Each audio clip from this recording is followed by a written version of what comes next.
This is Jonathan Armstrong from Caudry, the specialist compliance lawyers.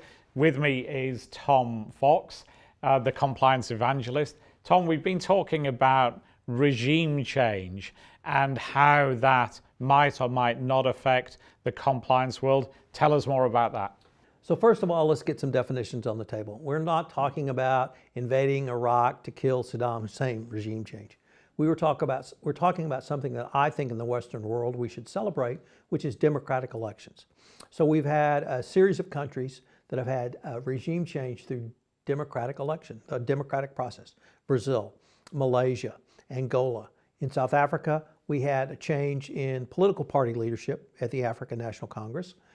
President Zuma left, and President Ramaphosa, I believe, came in to replace him.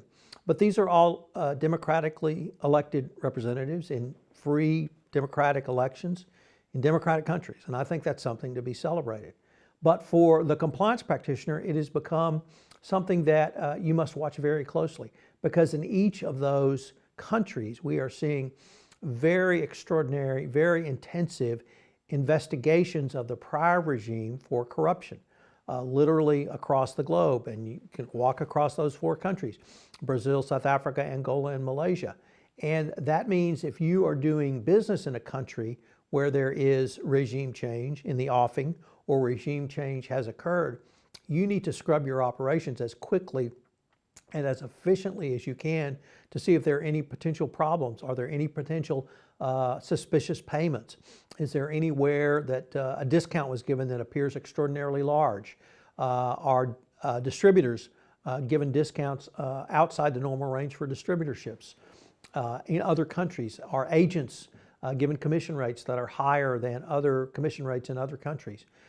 In each one of those countries, there are very significant investigations going, and I think that's really a new factor that compliance officers need to be aware of, whether it's going down the hall to talk to your chief risk officer, your political officer, or whatever consultant you may have with your company that can help you identify areas and perhaps even get out ahead of it to see if there are any problems from the anti-corruption compliance perspective.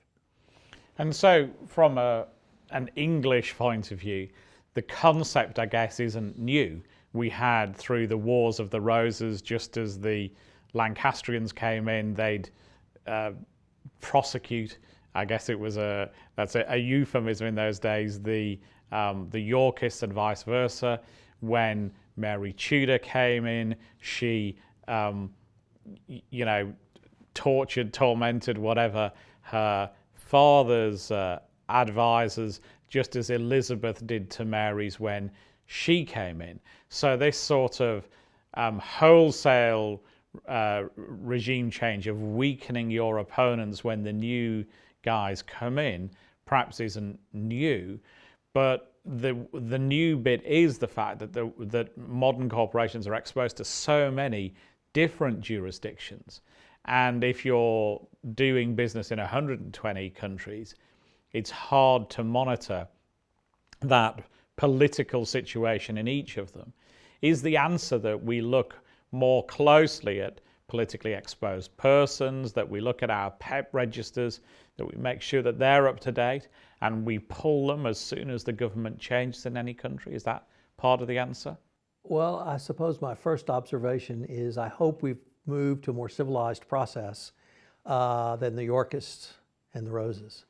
And the Lancastrians did in the Wars of the Roses, and it's not the ultimate sanction for regime change. Yeah. But what we have seen is governments come in on a popular wave of anti-corruption, certainly in Malaysia, certainly in South Africa, I would say Angola, perhaps Brazil if you want to use that example. And that the population really has demanded change. They have demanded something different. And that something different is, this is not the Who, meet the new boss, same as the old boss.